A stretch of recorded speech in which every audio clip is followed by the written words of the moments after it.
Et je reçois à présent Louis-Philippe Lonque. Bonjour. Bonjour. Alors vous êtes né à Maucron il y a presque 40 ans, vous les fêterez la semaine prochaine, vendredi.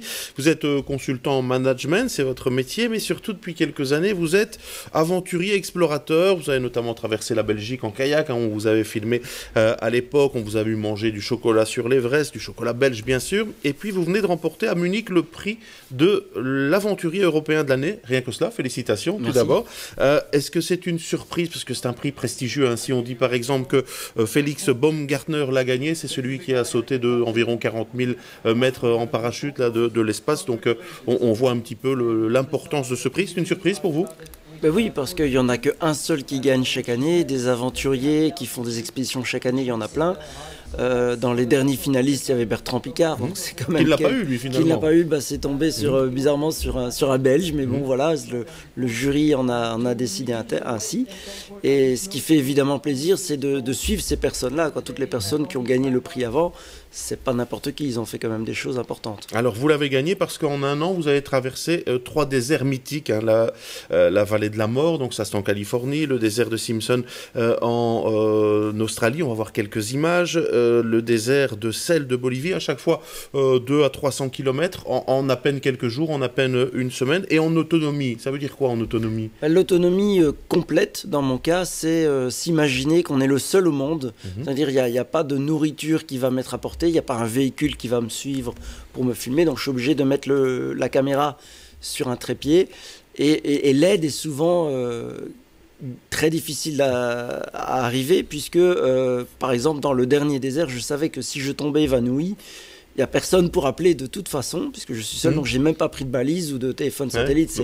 Le GSM ne sert à rien s'il n'y a personne pour venir vous aider. Exactement. Parfois 18 heures par jour, donc physiquement c'est très dur. Oui, entre 15 et 18 heures de progression, donc de marche par jour, oui. Dans des milieux hostiles, il y a le chaud, il y a le froid, il y a des serpents. Vous avez croisé des serpents à sonnette? J'en ai vu un, heureusement, un seul. Après, il y a d'autres animaux. Il y a des dingos en Australie qui sont des chiens loups. Il y a des dromadaires. Le plus gros danger, c'est évidemment la chaleur. Vous n'avez jamais peur? Tout le temps. C'est ça que vous recherchez? C'est nécessaire d'avoir peur. Je la recherche, oui, quelque part. Je suis volontaire pour faire ça. C'est moi qui organise. Mais aujourd'hui, je n'ai plus peur d'avoir peur. Et lorsqu'on en revient, on apprend quelque chose. On grandit en tant que personne. Ça, c'est l'aventurier. En tant qu'explorateur, là, on découvre des choses. Par exemple, dans la vallée de la mort, je suis tombé sur une pierre qui s'appelle un métaté, qui est une pierre indienne. On ne connaît pas encore la date de cette pierre, mais donc c'est un tout petit site archéologique. Il y a peut-être des choses encore dans le sable, mais ils n'ont pas encore été fouillés. Il y a des endroits où vous étiez la première personne à passer? Sur les trajets, dans le Simpson, je suis le premier. Dans la vallée de la mort, sur la fin, le dernier tiers, là je suis le premier à fouler les pieds, enfin sur mon couloir qui fait peut-être... mon couloir d'1 kilomètre à ma gauche et à ma droite, je suis le premier. Et sur les déserts de sel, je suis le deuxième, mais la première, c'était moi-même. C'était ma première tentative en 2013. D'accord. Est-ce que c'est aussi l'occasion d'aller voir dans quel état se trouve notre planète? Et est-ce que cet état est inquiétant? Alors, évidemment, on voit des choses, puisque ces paysages qui sont souvent non touchés par l'homme et qui finalement reçoivent une certaine pollution. Il y a de temps en temps un sac plastique qui vole parce qu'il vient des villes et il a fait son nomadisme et son petit chemin pour arriver là. Donc, il y a un impact clairement. Pour moi, aujourd'hui, la priorité, ce serait de mettre l'accent sur l'eau. On le met un peu trop, je trouve, sur tout ce qui est changement climatique.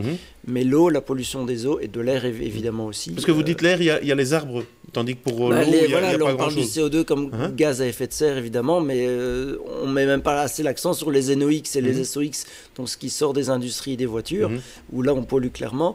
Mais la priorité, comme l'eau c'est la vie et que la vie vient de l'eau, on le connaît pour les océans, il y a énormément de choses à faire et chacun peut y faire quelque chose. Dernière chose, est-ce que vous vivez de ça? Vous avez des sponsors et quels sont vos prochains projets? Alors j'en vis pas du tout, j'ai quelques sponsors qui me donnent un petit peu de matériel. Mais c'est très très minime.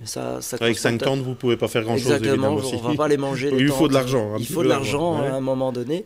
Sinon, en projet, j'ai toujours l'Islande en hiver que je voudrais tenter. Je l'avais fait en première mondiale du nord au sud en été.